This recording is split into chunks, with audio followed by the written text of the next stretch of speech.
This is not an extra game mode. This is a game that is an entirely new beast unto its own. Valve's upcoming new game.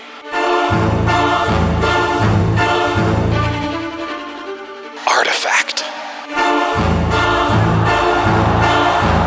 Valve has announced a brand new game. No one asked for a Dota 2 card game. Valve wants to get some of those CCG dollars off one of their big IPs. That really just seems like a cash grab. We all want Half-Life 3. We all want anything. You've tweeted about this more than you've tweeted about anything. We're switching Dota to make a Hearthstone knockoff. Valve doesn't even give a shit about feedback anymore. Valve, it could have been anything. Obviously, this announcement will make it seem like Valve is just trying to copy what Blizzard did with Hearthstone. Prioritizing profit over innovation. It really is just a confusing model. Artifact was one of, if not the most polarizing games in history. But despite the torrent of hate before release, it found a very dedicated, however small audience. An audience that embraced Artifact's rejection of card game norms, some of which could be cited as the game's downfall. This is that audience's story. The journey of promises, potential, and hope.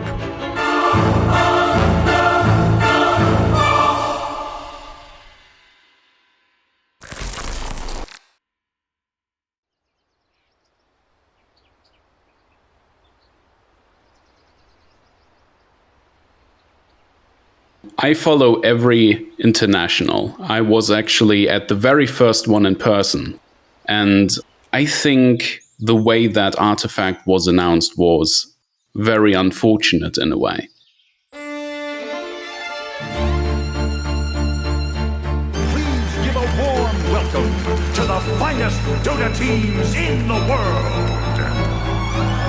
They had Day 9 hosting the event, and he was the one who basically did the intro that would lead to that famous video where everyone reacted in a specific way to the Artifact trailer. Valve has a new game coming soon. Let's take a look at a teaser for Valve's upcoming new game, Artifact.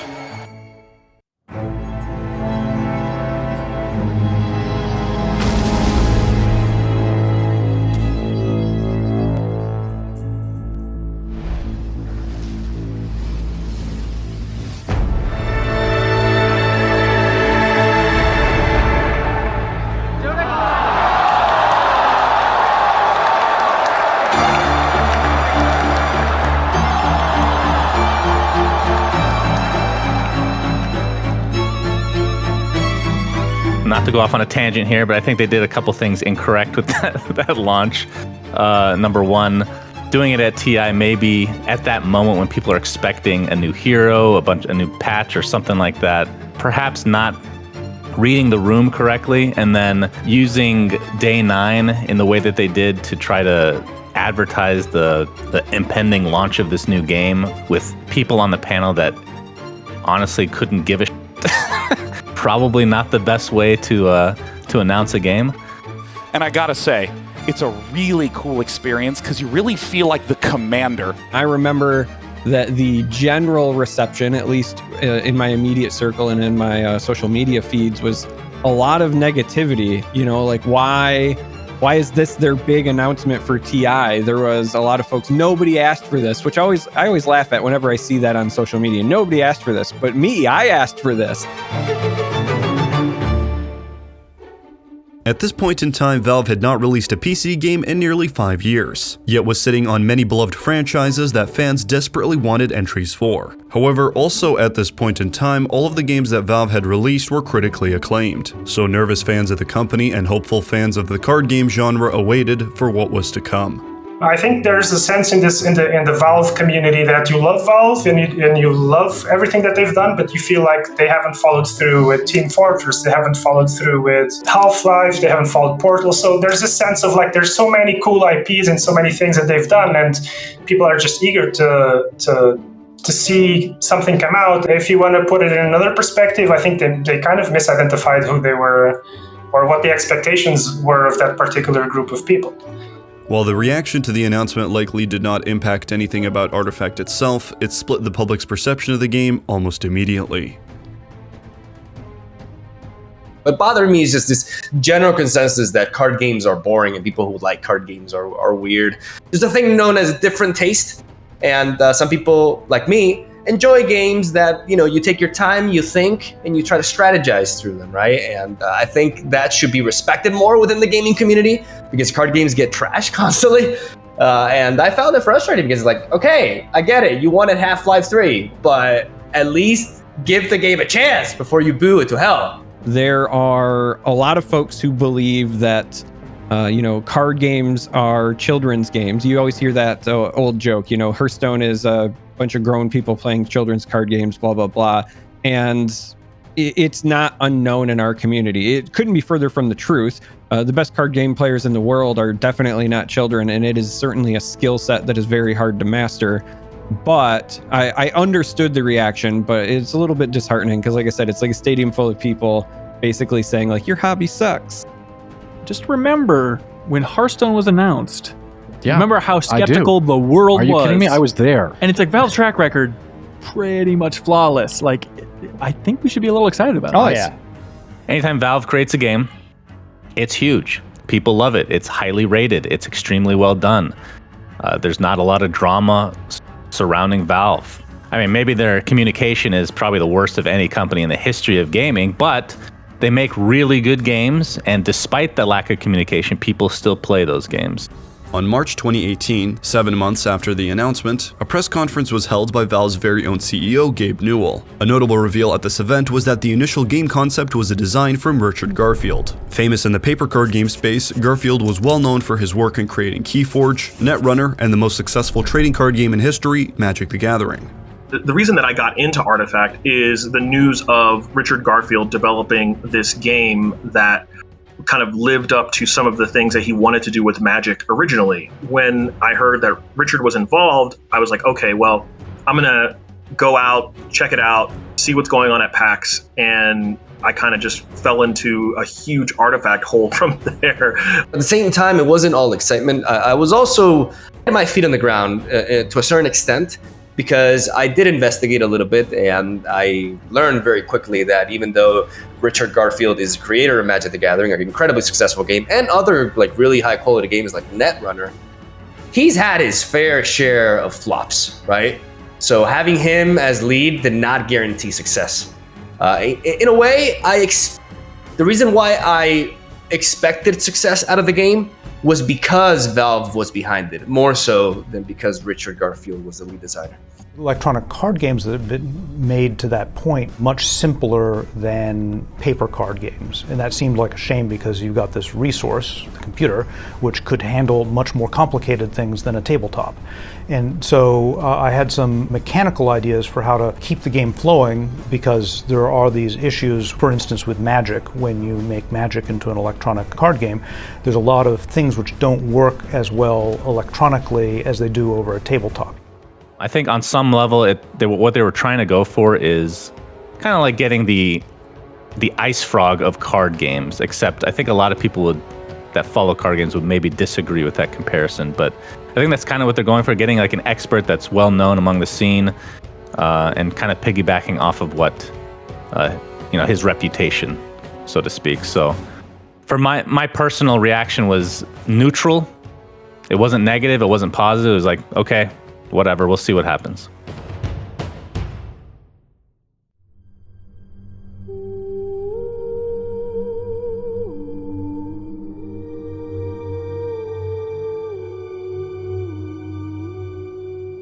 When I was watching the content, I was impressed by what I had seen because they had opted to go with a priority system, right? Where you're passing priority back and forth, and that's something that had been missing, at least in the card games market up until that point, because that's a great way to keep players engaged. To give you an example, when I was playing The Elder Scrolls Legends, and Hearthstone is a very similar game, when it's not your turn, you're kind of just hanging out, waiting for it to come back to your turn. So for Artifact to decide to go with this priority system, where every time somebody takes an action, it goes back and forth between the person, it was an attractive thing to me. And even looking back, like the initiative system in Artifact might be my favorite piece of gameplay from that game period. It was very difficult to comprehend what was going on. It was immediately concerning that you want to build a card game and it's not accessible to watch casually. Like, the success of other big games are that anybody can watch them, even if they don't play, that you get something out of it. And here I was already very interested in it and knowing all the information that was available, and it was still unwatchable at that point. I liked the idea of 3 boards, but I was very concerned about spectator viewership because it's very hard to track. And if you're a viewer who just tunes into a game, the things that are not happening on screen right now might as well just not exist at any given moment, right? So if you're zoomed in on one board and there's stuff that's happening or important on 2 other boards, you as a casual player or viewer or whatever has no idea what's going on. So I felt like that was a bit of a hurdle as well. But overall, when that first video came out, I liked what I had seen and I was really excited to try to get my hands on it. The requirement for Dota, for Artifact, was to build the best possible card game, right? It wasn't to build a Dota 2 card game, right? The Dota 2 teams didn't say, oh, look, everybody else, they've got card games, we should have one too. The Artifact team was like, let's go build the best card game. And they said, out of the available IPs that we have, which one is most appropriate? When Gabe did the initial announcement, they also announced that there would be a $1 million tournament in the first quarter of 2019, so within 4 months of the game release. And that was very exciting, not because of the money. It was exciting because of what it meant for the game. Stability. That meant that the game was going to have a future pretty much no matter what, because who announces a tournament for $1 million and doesn't run it? It just felt like I was going down the Dota road, which is a very good thing. So at the time, I was still covering the Elder Scrolls Legends, and in that community, there was this constant battle to get more tournament support, get more money into the card game esports scene. So in the grand scheme, I always said, it doesn't matter whether you like Artifact or not. If you're a fan of card games, you should want this to succeed, because that's going to drive the other industry competitors to invest in their own scene. Esports is really important for us and also for the fans because, first of all, yes, it's not $1 million total prize, it's $1 million first prize. So the total prize pool is much larger than that. It was just, that's huge money. For somebody who's played Magic professionally, you don't see $1 million just floating around. I was in Poland in a Mexican restaurant and I was just fantasizing about, becoming the first Artifact world champion and not having to work ever again thanks to my new $1 million. So yeah, it was motivating and it sparked something within me in regards to competition, because it put me in a mindset of I was ready to test myself against some of the best players out there, and I was ready to actually take a game seriously in that sense. Unlike every other popular card game on the market, Valve was planning on charging $20 as an upfront cost to begin playing, granting you $20 worth of in-game items. All further cards would have to be either bought off the Steam Marketplace or obtained through boosters by winning in-game tournaments, which you also had to pay for. I had expected the game to be free to play, simply because I thought that Valve had taken some notes from their other games, Team Fortress 2 becoming free to play, Global Offensive becoming free to play, Dota 2 being free to play from the get-go. This is a little bit embarrassing, but I was actually one of the people that were defending the cost, saying that, oh, it's only $20 and people play MTG and pay hundreds of dollars to get the good cards. So $20, is that even that much? I didn't get the problem with it. I think this was a huge missed chance to present the card game to Dota players. Dota, the game that's presented to the world the best economic model in modern video games, right? And then the game comes out, there's no cosmetics and everything is pay to play. It was a big barrier. All in all, other card games cost more, which I think is actually still true. If you play Hearthstone, if you actually want to compete, you got to pay a lot of money or play a shit ton to actually unlock everything. On some level, like I said, it did make sense that it was technically cheaper, but it just wasn't wrapped in a package that made a lot of sense. If you have to educate the consumer that your system is better, that means your system is not better. You might be being less scummy than other companies, but they're doing it in a way that people actually enjoy being a part of. So in retrospect, that was obviously the downfall of Artifact as a whole.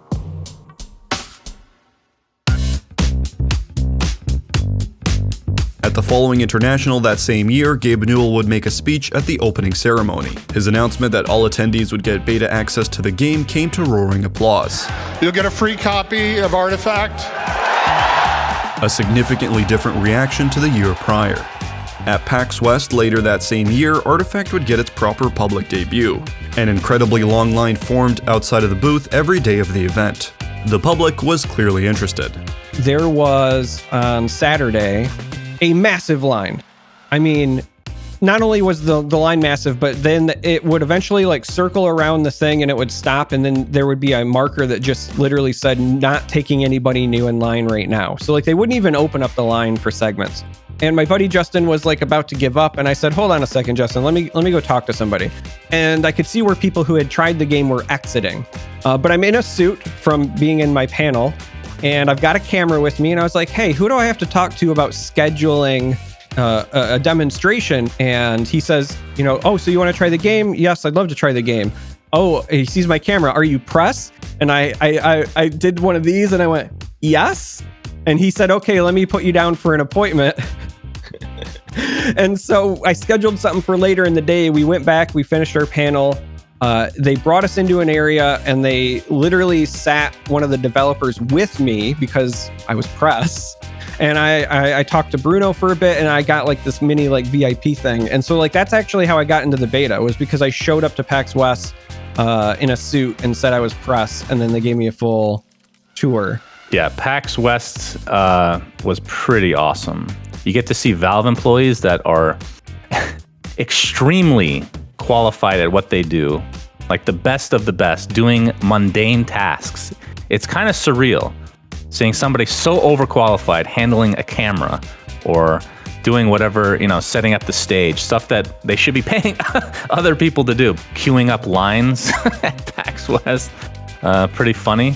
But yeah, it was a really, really good experience.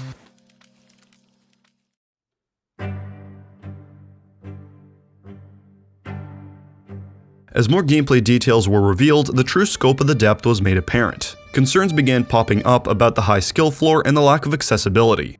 Like, I never felt like Artifact was too complex. Like, I think a bigger problem is the same as in Dota, that there was no good way to introduce new players to it. There was no good tutorial, and it looks like the floor is higher than it is. While the ceiling is incredibly high, the floor is actually pretty low. It's just, it looks, in my opinion, it looks overwhelming with the 3 different lanes, but once you play a few games, it's not that complex. Not so much that it's difficult, too difficult, it's just the idea that it is difficult. Like, that is the thing. It's that most of the time, the better player won when you're playing Artifact. Like, that is just kind of how it was. And I think that so that's where the disconnect was with card games, is that card game players are used to the better player not always winning. Like, there's some kind of, RNG that happens. Whereas like Dota players are used to the better Dota player winning. Like, so it kept that part of Dota, but I don't think that made it too difficult. It just made it more difficult than what people are used to. To promote and introduce the game to the public, Beyond the Summit would host the Artifact Preview Tournament later that year at the start of November. Thousands would tune in, but the view numbers would not hold. The casters, all closed beta participants, made the mistake of casting the game as if it was for an experienced audience, alienating and confusing anyone new to the yet-to-be-released game. This oversight was fixed on the second day of the event, but the view numbers would never recover. And so people that had been, I'll go check that out, when they went and saw the first day, they're like, nah, it's not for me. And then I remember the casting being better later, but even so, I didn't watch that much of it because I was like, I need to get my hands on this. It's exhausting to try and figure out what's going on just by watching. Oh my goodness! We're seeing our champion in the making right here.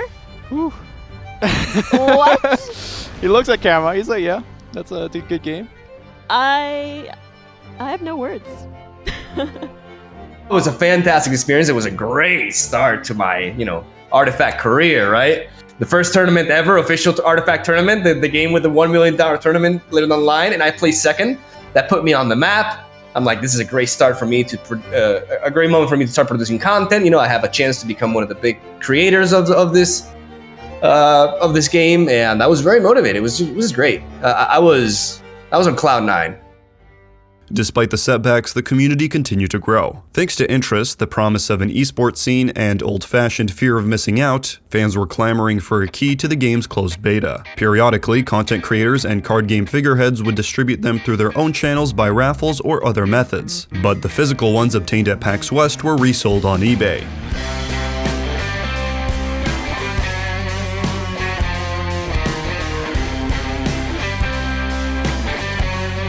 So many games are doing that now. Obviously, Valorant did that. Rogue Company, like everybody does it now. And so when Artifact did it, it just really wasn't something people were used to. So, you know, you get all these memes like dance monkey dance, I'm doing all this stuff, I'm following all these people to try to hope to get in. And yeah, like that wasn't that fun, but that's just how it was.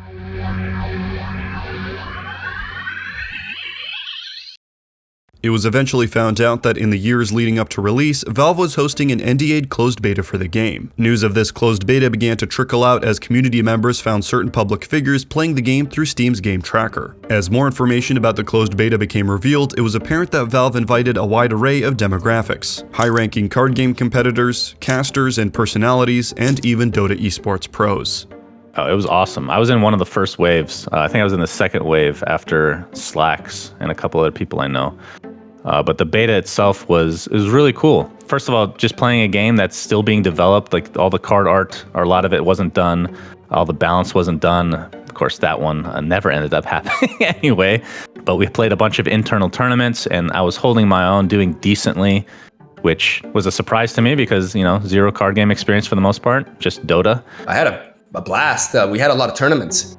You know, even though it doesn't seem like there were many Artifact tournaments, because official ones there weren't, but there were a lot of beta tournaments. All right, I want to be honest. I'm sorry if I offend any Valve employee or developer. I believe Valve were extremely arrogant as a company. A lot of the issues that were brought up by not just me, but pretty much everybody that took part in the beta were never really addressed until after launch. I felt like we had a tremendous background in that sense. We have so many different people from different games, streamers, YouTubers, both big names, very knowledgeable people as well, who may not have been as popular. We had PVVDR, you know, the Magic the Gathering World Champion was also in that beta chat as well. And they just would not listen to us. I don't know if that's Richard Garfield, I don't know if that's Valve, maybe a combination, but it didn't feel like they really valued the input. The fact, I remember pointing out that the fact you had to pay to play ladder, and the fact that the ladder was the way it was didn't make any sense. And all I got from a developer was that I would understand it once it was released. Like, I got told to basically, in a polite way, to shut up, wait for things to happen, and then understand why I was wrong. That degree of arrogance. We were there for like months and months and months. People who were there many months before me. There were people who were there since like January, you know? They never took, like, I never saw a single case of them taking our feedback seriously.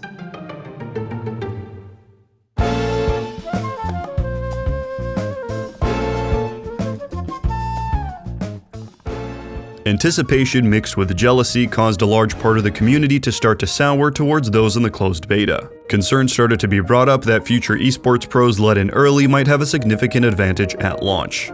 Maybe in the first week they have an advantage, but after that, when everybody gets in and you're going to be able, it's not like we're going to launch the $1 million tournament the day of launch. So that really just didn't hold water for me. Like, people are a bit right in the sense that it killed the hype. It didn't kill the hype because of like the fact that it just like nullified the interest.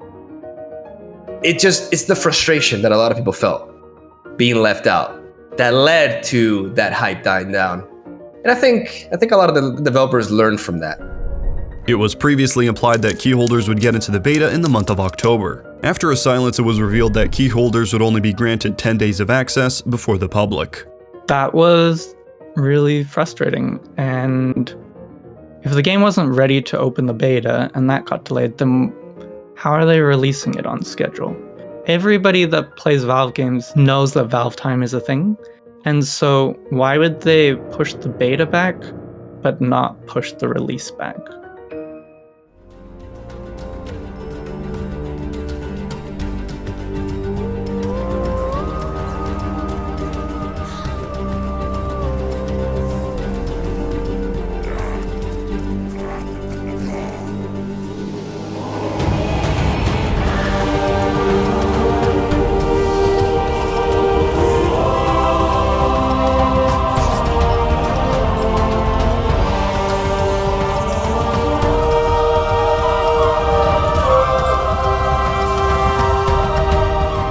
Finally, and without any delays, Artifact launched on November 28, 2018. 60,000 players were playing the game on release, making it have the 148th highest peak player count in Steam history. At the time, Hearthstone was the king of the genre. And because of its broad appeal, I never really expected Artifact to take over for Hearthstone in terms of player base. However, much like the relationship between Dota 2 and League of Legends, I expected Artifact to be the game that would draw a more engaged player base and a much more lively competitive scene. I thought it would be well received. I thought they would complain about some of the RNG, but that people would just get over it because I guess we kind of got over it after 9 months of being told it's not going to change. I definitely think that there would be more initial players. Like there was only like 60,000 people at the start, but just this small number from the get-go really caught me off guard. I definitely expected there to be more, especially because I was in this bubble of hype where everybody was looking so much forward to it. So in my mind, like everybody was looking forward to Artifact, not just me and like a handful of other people. The card game crowds, the vast majority of it are toilet players, are bus players, they're train players, they want to have their commute players. Artifact games can drag for a really long time. They can be super intensive. If you've played the game, you know that there's just games where you're like, at the end, you're just feeling exhausted and maybe your palms are sweaty and you're like, oh man, that was, woo, I'm gonna take a break and come back. That was amazing, but I really need to take a break. If your goal is to be the Hearthstone killer, I don't know who came up with that expression, but if your goal is to be the Hearthstone killer, that's not how you're gonna do it. The public was finally playing the game. However, perhaps due to the mixed reaction at launch, a familiar silence from Valve made any plans or news on future official tournaments non-existent. They could have weathered that whole storm if there was a roadmap to this $1 million tournament. Like, people would have played on that, and a lot of people would have played just on that. And then they could have just kind of like had balance tweaks. They could have figured it out on the way, but they just kind of said, "Nah, nope, we're out." And I think that that was kind of like the death knell. 2 weeks later, on the 8th of December, Artifact's concurrent player count would drop from its 60,000 peak to below 20,000. 2 days later, it would go even lower to below 15,000.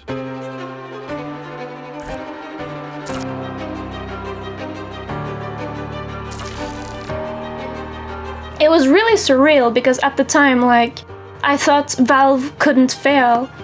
I thought there's no way this is happening. How can, like, these numbers, they have to be wrong. Something is wrong. This can't be right. And one of the things that actually fooled me into thinking Artifact was going to be a big hit was the extreme dedication that the subreddit had before the game was even released. I hadn't seen that before. Yeah, the Artifact subreddit's never really been a great place to visit, I'll say that. A lot of negativity, a lot of toxicity, and I understand the frustration, but it felt like there was a degree of a certain segment of people that, no matter what, just didn't want it to succeed. It just felt like doom porn to me. Like, people just wanted to continue to pile on, and they loved to do it. Everybody loves to bash something, and you see it time and time again, whether it's Artifact, whether it's Cyberpunk 2077. The minute something falters when it has high expectations, it's like it's a personality trait for some people. They love to feel like they got you. A commonly cited reason for the dropping player counts was the game's monetization model, a topic that is still debated to this day. The Steam Marketplace, an online service that exchanges items for Steam currency and vice versa, was used as the central method for acquiring specific cards. Boosters were another way to get more cards, but the outcome was always random. The Steam Marketplace caused Artifact to have a one-of-a-kind monetization system that was at many parts better than the competition's. But even though Artifact may have been a cheap digital card game, all in all, it was still a fairly expensive video game. It's a very tricky question. Trying to analyze how much a card game should cost. Have I tried games before because they were free? Yes. Have I tried games only because they were free? No. There's tons of card games out there that I would not touch based on just the looks or just on the trailers or whatever. It has to do with the company kind of itself, right? Valve has infinite money, basically, and it makes it feel a bit worse when they ask you for the money. The monetization model looks a lot worse than it is. I never spent any money in Artifact. I got my key for free and sold like $100 of cards the first week of like spare access and stuff. So I played exclusively ticket mode and never had to spend any money in the game. I mean, I thought it was fine. I loved having a marketplace, and it was just that people were used to playing Dota where you didn't have to pay anything to play, so they just wouldn't accept that. The dwindling player counts, the perceived complexity, the unusual monetization model all amounted to Artifact being treated as a joke by the general gaming public. Any future reporting on the game after this point was done with a much different tone than the months prior.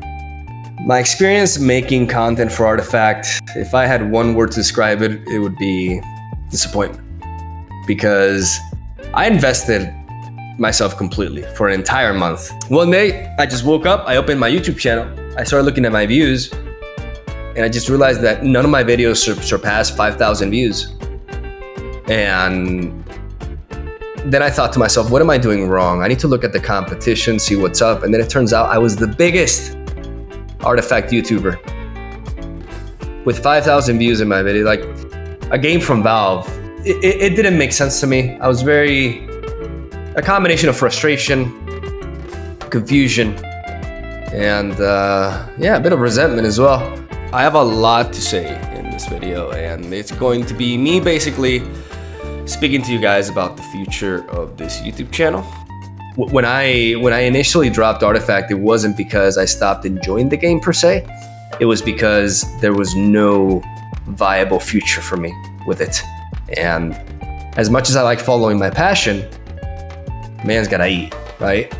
I still enjoy Artifact. Like when I played the game the other day, I still enjoy it. It is a good game, but I understand how it's just such a niche game and such a frail niche game to be presented with that monetization model. It's kind of embarrassing on my end in a way to not have seen it coming, really. After launch, Artifact received 2 major updates, each offering many heavily requested features from its user base, including a progression system. Notably, Valve went back on their initial game philosophy of not balancing the cards themselves, a decision made in order to preserve the card's digital value. While these decisions were welcome for the many players that had already left, this was too little, too late. On December 10th, 2018, following a major update, Valve tweeted, "There's more, but we'll leave the details for the update. We also plan for another update next week, then a break over Christmas, then more work next month. We're in this for the long haul." The long haul would become the mantra of the player base, and the primary subject of all the community's memes to follow. If you were someone that held out hope for Artifact, you were considered a long hauler. I think that the community latched onto the long haul phrase so much because it was another bold claim in a string of bold claims. If anything, I think that from a PR standpoint and from a marketing standpoint, the problem that Artifact had was that they did not follow the tried and true customer relations under promise, over deliver. Instead, they came out and said, we're going to have $1 million tournament, and that Artifact is going to be to card games what Half-Life was to first-person shooters. And everything was grandiose. And so when they say, we're in this for the long haul, you know, that's, again, something that kind of has that air of, you know, superiority in many ways, or at least an air of hubris, where you say, okay, well, how long are you really in this for? Because things are looking pretty dire right now, and now you're coming out and saying this.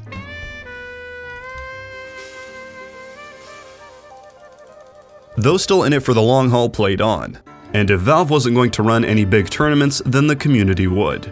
Shortly after launch, the then unknown Ukrainian esports organization WePlay would run what would become some of the only produced tournaments for Artifact. While it was originally intended to be a 3-part tournament series, only the first 2 portions ended up happening.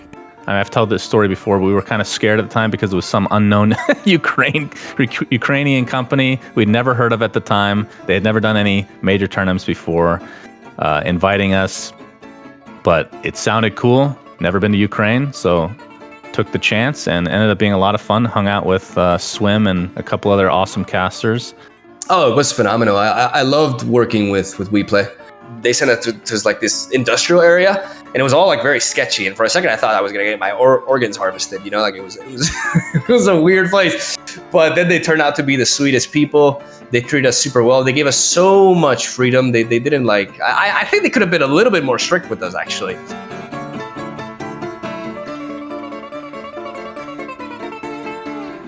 When I finally got to do the event, right out of the gate, I was actually a bit nervous. There was a moment, and when I go back, you can actually kind of tell, I think, when I'm doing the very first lead-in, because it dawned on me just before we went live that this is the first, like, really big event. It wasn't big, like, in the grand context and whatever, but, like, as far as Artifact goes, this was, like, their first real studio event, and I was going to be the very first face ever associated because I was the host, so I'm doing the lead-in. And so, like, I had this moment of panic on that first day where I was like, I'm the face now, right? I am your host, Charmer, and today we are going to be enjoying a wonderful tournament. This is the first WePlay event I wasn't part of. I was, like everybody else, just watching it at home, going like, holy wow, this production level is insane. Like, I've never seen anything like this for Magic or Hearts. Like, it was just like, what am I watching?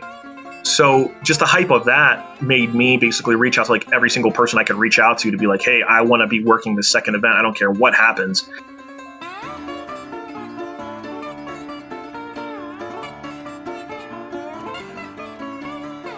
The Kiev as a city is actually really, really cool and historical, and the WePlay folks were fantastic at making us feel welcome. They had dedicated folks that spoke English to always make sure we had our questions answered.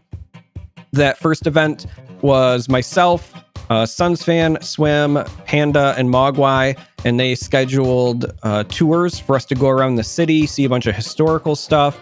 I mean, they really treated us in our downtime. They took us to nice restaurants. They, taught us about culture. They talked esports. It was a absolute blast of a time. Even the introduction to the show, the second show, I was like, hey, I think I should come out like as a, ringleader. Give me one light on me. I'll introduce the show and I'll just kind of give them this Ryan Seacrest American Idol type deal. And they were like, we love it. Let's do it. and in like 10 minutes, they just like figured it out and we made it work. You've been waiting and it's here. 1,200 players from every region, all across the world, are ready for today. It was awesome to be able to have like that kind of creative freedom behind the scenes to say like, hey, this is something we can do. And on their side, the reason that we worked together so well is they would like just tell me something in my ear randomly without any kind of prep. And they'd be like, Rob, we're going to throw some Snapchat filters on your face. Like, just run with it. And I'd be like, okay. Like, or I came up to this idea of like running a bet, like, hey, let's do a bet on who wins, and at the end we'll throw pies at each other. And they were like, cool, we'll go get them. Would not stand behind. You will catch shrapnel, Rob. Oh! Again, the WePlay people were fantastic to work with, and they were full of ideas, and you could tell at the time that they really were hoping that Artifact was going to succeed. Everybody that was working on it genuinely liked doing the event. They were rooting for it. You would hear them talk about player numbers and viewer numbers and how they wanted them to be better, but it was mostly just because like they were having a blast and their heart was in it, and that made it significantly better for all involved to just have fun with it. They were always wonderful facilitators and open to ideas, and they just really put their heart into those events. So it felt amazing to be part of a crew that just wanted the shows to be successful and wanted the game to be successful. Blow it out, please. Thanks. Make a wish. No, make a wish. I'd like to say my wish. I hope Artifact kills Hearthstone and everyone that plays that game.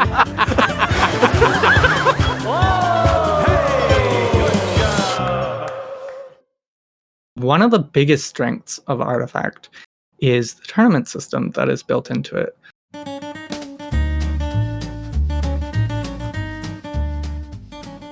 You can set up tournaments for anybody to join, and all it takes is a join link, or there was even ways to search them, I believe. It's a fantastic system, honestly. After Artifact's lack of success, it seemed that some other games picked up lots of Artifact's strengths, and it was really weird that none of them took Artifact's tournament system. And I think it's just been overlooked because it was wonderfully integrated. I didn't join the Artifact scene until maybe February, which was 3 months after release, and the game was pretty small by that point. We had a committed player base of people that had got past everybody else disliking the game, and we decided, hey, the game's not really going to be successful, but we like it and we're here anyway and we're going to play. There was the Artifact Bitcoin League, where Opsy initially ran it, and there was a $2,000 a month prize pool of draft. And so we had about close to 500 people that were all playing in a competitive manner. And the admins started running 24-hour lobbies, so there would be a lobby every hour on the hour. Within that league, some of the greater minds set up an MMR system. So all of the lobbies were automatically tracking the scores, and then this website would pull the stats of how each person did. And because we were lacking progression, and there's this community of extremely competitive, bright, talented card game players, we built our own MMR system. But it was nice to have a community and all these people that had this game, and there was this shared sadness there where this was the game we all wanted to play and other people couldn't appreciate it, and we got past that. But there was a lot of emotional people all in one place for whatever for their varying reasons, and so that was sad. But it was nice that we had this community of people that wanted to play Artifact. Likely due to the bad press and small player numbers, Artifact received its final update in January prior to a 2-month silence. The end of the patch notes read a familiar phrase. When it comes to the digital card games that were available at the time, I thought that only Artifact had a divide this big between a good player and an excellent player. There was a world of difference between a good action and an excellent one, which built something for future turns. In Artifact, you had to think several turns ahead, while in other games you had to just look at your hand and play with what you had. Oh, we got it! We got it!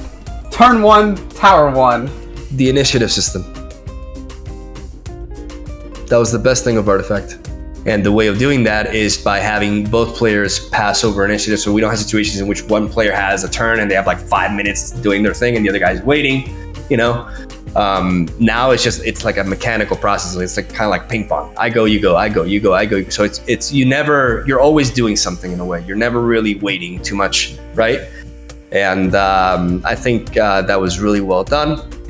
And I think Legends of Runeterra has done a fantastic job at taking, that concept and incorporating it to their own game. While the debate on what exactly killed Artifact usually remains outside of the gameplay itself, many point to Artifact's use of randomness as a possible culprit. Throughout a typical game, besides the usual randomness of card draw, creeps would spawn every turn in a random lane, and every creep played would have the direction it attacks in also randomly determined. The conversation on whether or not the outcomes of these mechanics holds a real, meaningful impact on the game continues to this day.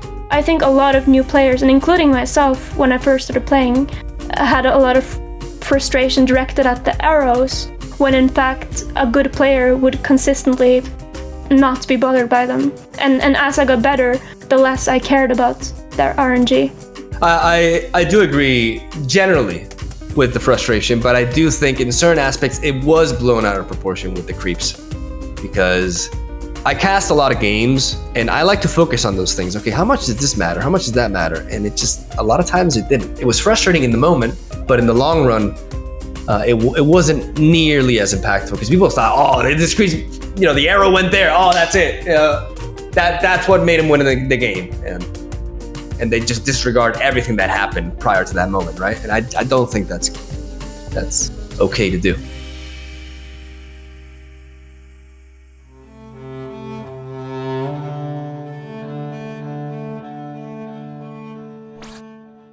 On March 29, 2019, 4 months after launch, Valve published a blog post titled Towards a Better Artifact. When we launched Artifact, we expected it would be the beginning of a long journey, that it would lay the foundation for years to come. Our plan was to immediately dive into our normal strategy of shipping a series of updates driven by the dialogue community members we're having with each other and with us. Artifact now represents an opportunity for us to improve our craft and use that knowledge to build better games. Also announced was a future relaunch of the game following major sweeping changes, effectively canceling further development of the current version.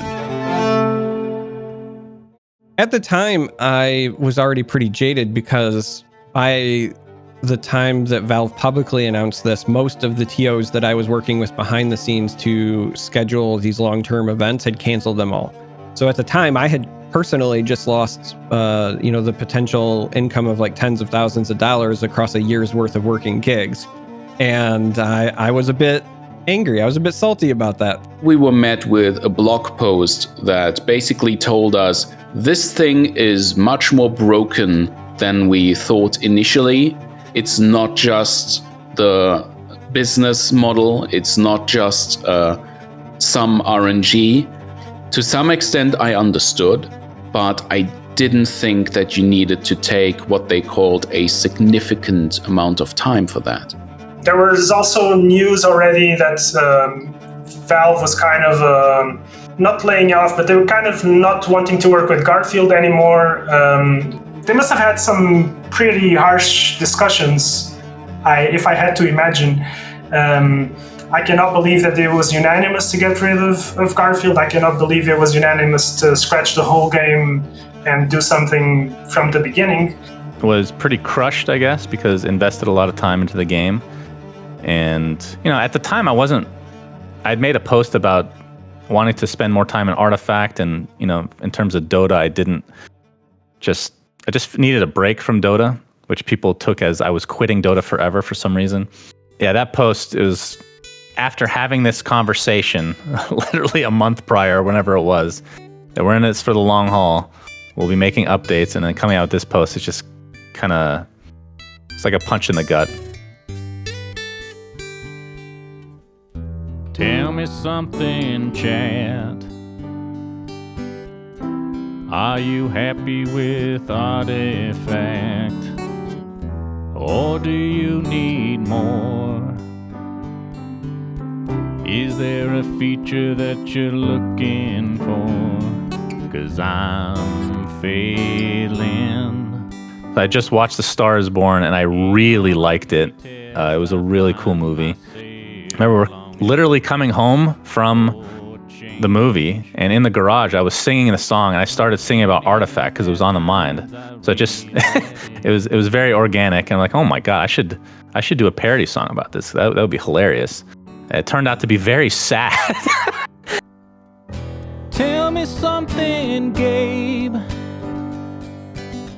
Did Richard try to ruin your game? It caught the attention of a few people, but yeah, that was a lot of fun. Don't get to do that too often because I'm very self-conscious about singing since I was a kid, but that was a lot of fun to do. I'm glad people liked it.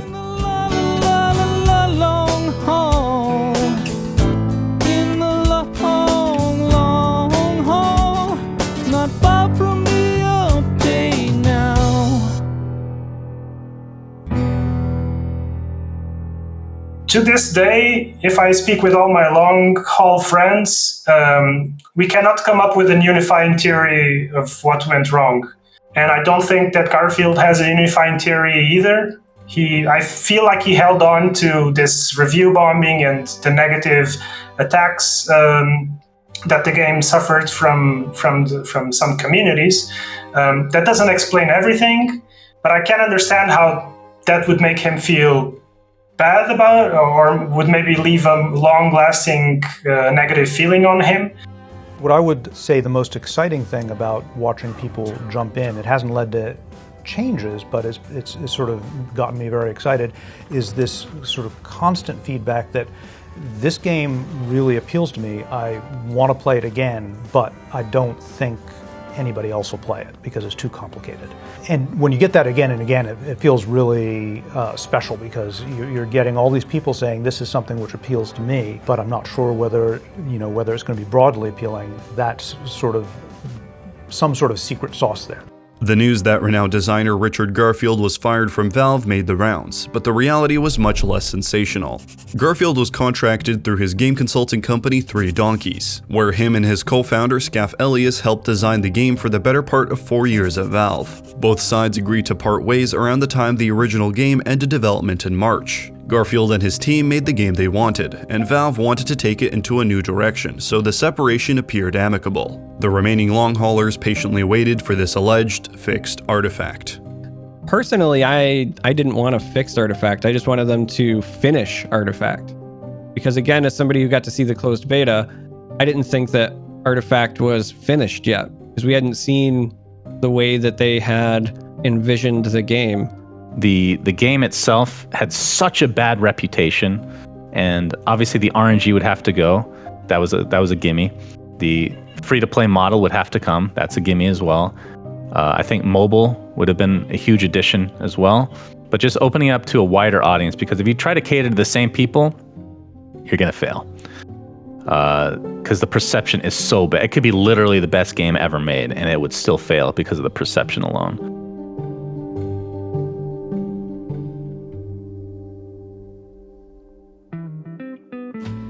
On March 30th, 2020, after nearly 1 year of silence on the topic, Valve began posting again on their plans with what was then called Artifact 2.0, later to be renamed to Artifact Foundry. This time, pretty much everyone, celebrity or not, had to participate into a lottery to get an invite into the closed beta. Gone was also any mention of the Steam Marketplace, promising every free-to-play player access to all the cards through an in-game progression system, monetizing only yet-to-be implemented cosmetics.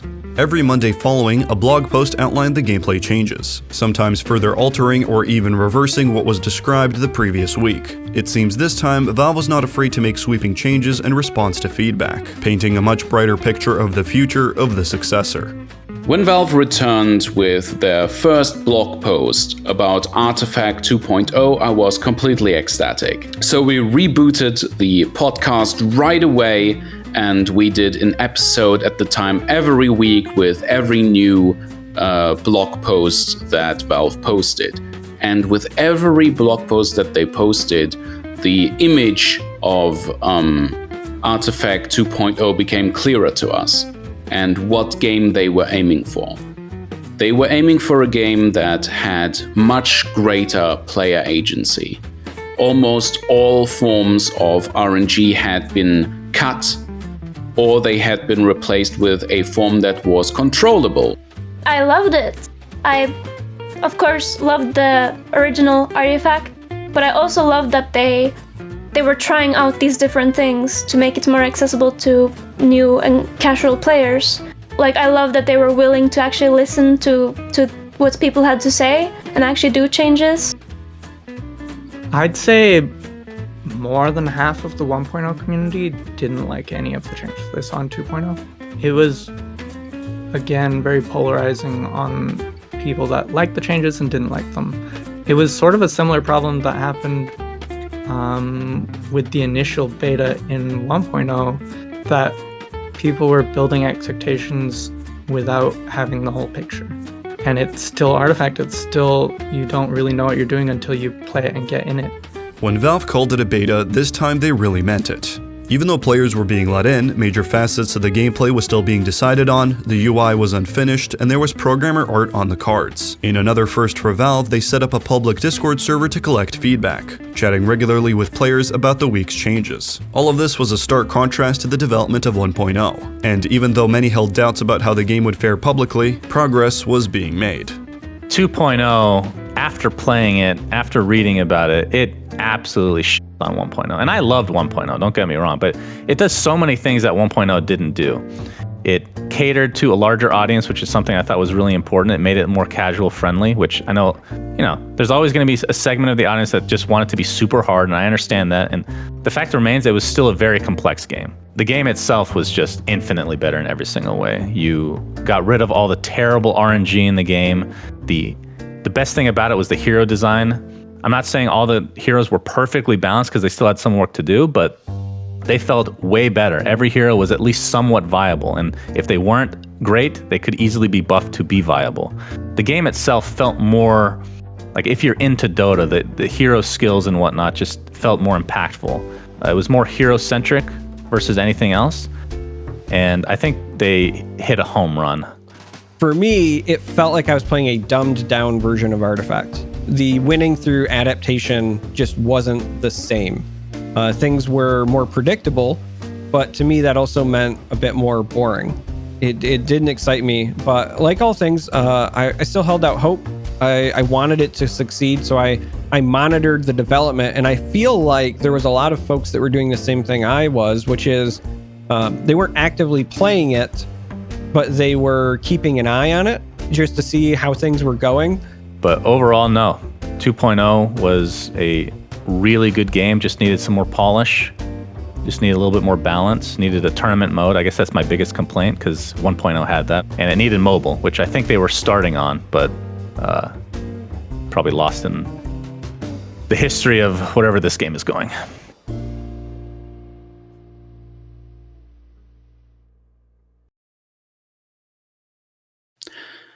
The cancellation of Artifact 2.0 was honestly heartbreaking to me.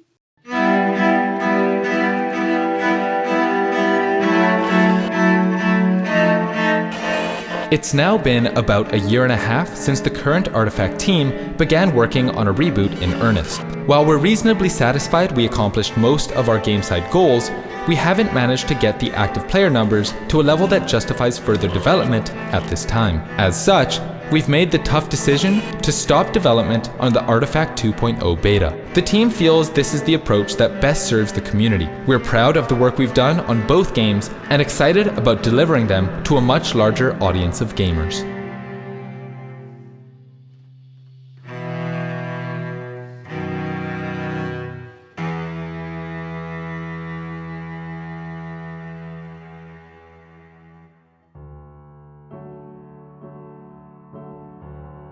The original Artifact released in 2018. We now have the year of our Lord 2021. It's been 2.5 years since that game came out, since I dedicated a lot of my time and passion into it. I was certain that Artifact Foundry was a superior game that I enjoyed playing very much, and I thought that we were on the right path. They had just 2 months ago, they had posted a full roadmap in which they basically revealed their plans for the coming year 2021. And then they decided to cancel it at the time they did. Doesn't make a lot of sense at all. Like, the game was ready. It's playable right now. And everybody was waiting for a release time, and there was a lot of potential there, and it seems really weird that they decided to not pursue the potential at that point rather than any point in the prior 2 years that they could have canceled it. One of the reasons they cited was low player participation in 2.0, but it's an unfinished game that a lot of people are just monitoring, waiting for you to finish your game. Like, why do you want a bunch of players to pour their time and experience into something where, like, we don't even have art assets finished and we don't know how the game's going to look? And of course your player numbers were low. Like, why would you cite that? That's not, you can't blame us, the players, for waiting for you to finish your game. That just felt wrong to me. We had the official Discord, so we could, at the bare minimum, if nothing else, speak to the devs. Devs were exchanging emails with players. We had a pretty good idea of what had been going on for the previous months. communication steeply dropped. And you could blame this on COVID, you couldn't blame this on whatever you wanted, but there was this feeling of impending doom. The weekly patches, they started getting drier and drier, so from releasing features, slowly they became minor patches of abilities and stats. And at some point, you no longer had anything. I know the devs that were working on Foundry, they were giving it their all. I'm pretty damn sure. I feel like they gave up too fast on 1.0. That's what I feel. But I feel like those that worked on 2.0, they gave it their all. Yeah. Following the final blog post, the original Artifact was renamed to Artifact Classic, and Artifact 2.0 was now Foundry. The latter received one last major update. The UI was refreshed, more art was added to cards, and small balance tweaks were included. Most notably, however, both versions were made completely free to play, allowing access to all cards from the start. It appeared as if Valve shipped out everything they were working on at the time, giving just a bit of closure and allowing future curious players to try out both complete versions for free. While the news may have shattered any hope for the future of the franchise, one player decided to take it upon themselves to deliver the community a long-awaited promise: the $1 Million Tournament. It's an all-for-one type of thing where the winner itself takes everything, and it's a prize of 4.2 million Iranian rials, which equates to about $100. So there's some money involved. You can, of course... I needed closure. I needed some closure in my life because I invested so much time into this game, into the community. It's very fitting. Announce the tournament, immediate complaints that it's not an open tournament. Like, who do you think I am? You think I want to organize a tournament with 100 plus people? That sounds miserable, man. Let me just get this one tournament out, see how it does in terms of numbers, and then we can do an open tournament later. But ask the dev to give me access to see all the hands, because that's not obviously a normal spectating feature, and thankfully they obliged. So got to cast some of the best draft players in the world, and it was a lot of fun. Numbers weren't great on the viewership, I will say, despite being hosted by my good friend Cinderin. So probably won't be doing another one. I think the game is actually just dead, which I think, although it makes me sad, I think I finally have gotten to that realization.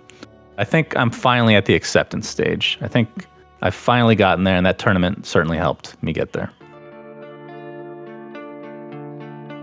Artifact is a franchise that is extremely polarizing, and it put Valve in a reactionary position that they were not familiar with being in. To classic Valve fans, the game represented a trend-following, money-grabbing direction for the company that they were not fond of. To card game fans, the game was a breath of fresh air that offered something that hadn't been done before, at the cost of being so unfamiliar that it alienated outsiders. To the general gaming public, it was just another card game from the company that used to make first-person shooters. Artifact was a niche experience for a niche audience in a niche genre, and even though many will remember it as an utter failure, fans former and current still regard it as something that is truly unique, and worth remembering all the same. It was a nice time. I wish it had worked out differently, but I wouldn't take it back. I would do that all over again. I got to stream during my transition, and I had imagined that I would be invisible in that time, and having online support and friends in that sense made a really big difference for me. What Artifact did for me was it made me realize how amazing the Dota lore is, and made me want to make a lore channel instead of an Artifact channel. For some reason, I always thought I know what Magic players want, and I'm pretty I always felt like I had a good touch, a good sense of what card game communities were and so on. And now I really feel like it gave me the feeling that the way that I see game economies, the way that I see game design and card games in particular, is actually a minority. So I learned from there. It's like my fertilizer, man. It's what I grew in. It's what made my esports journey possible. I sit here today as someone who owns an esports studio, as someone who has done, close to 70 plus events as a host. And it's because of the things that Artifact gave me. There's no way for me to pay Artifact back. There's no way. It's impossible because it just gave me too much. Some of the talent, for example, I still talk to. Rob is a great friend of mine. Him and I have worked on a number of projects since then. Rob has actually started his own studio, and I have been a host for some of the shows that he has produced. And that's the reality, is like, for me, card games are just all about the community. I look forward to doing more events as a result of the positive experiences that I had with Artifact and with WePlay. Like, I know a lot of people looking into this interview will say, oh, but this guy used to speak about Artifact as it was the second coming of Jesus Christ. Like, this guy was, he's only interested in games that have success for the money, yada, yada. No, I legitimately enjoyed the game. I would still enjoy the game nowadays. It was perhaps the biggest lesson for me in my content creation career, really, because it taught me that even though a game is backed up by a very big company, nowadays, that doesn't mean that much. Again, like Artifact, it could have continued on in a smaller state and it could have still been a successful esport. I mean, there's a lot of esports out there that don't have crazy player numbers, but their viewership is pretty good. Like, you don't have to be a Dota to be successful. It can still be a smaller game, but it doesn't seem like Valve is interested in having that.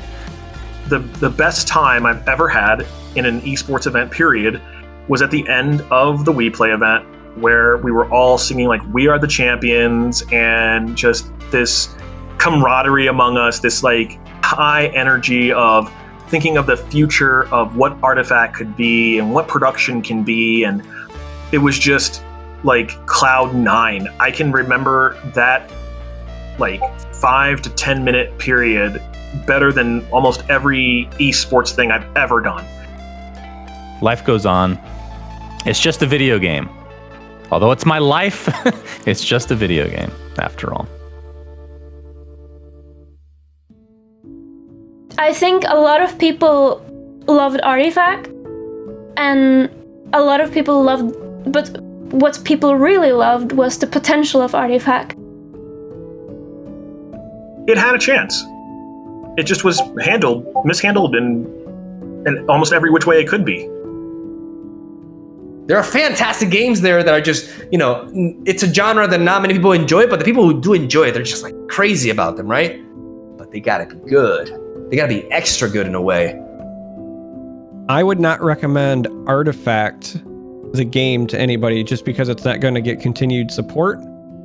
But I would recommend going to my YouTube channel and watching all my old content and then watching all my old broadcasts, because I'm supposed to. Like, that's my job. I have to market myself.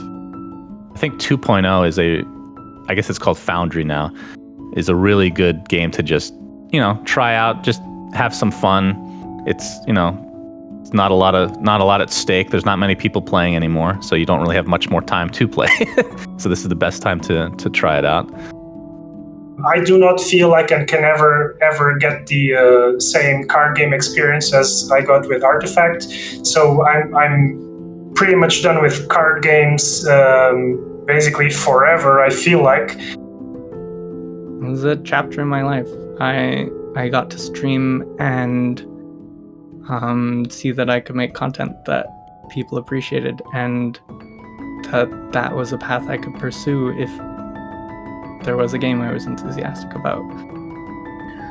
I personally would love if you give Artifact Foundry a shot especially, but make your choice. Both of them are free. What do you have to lose?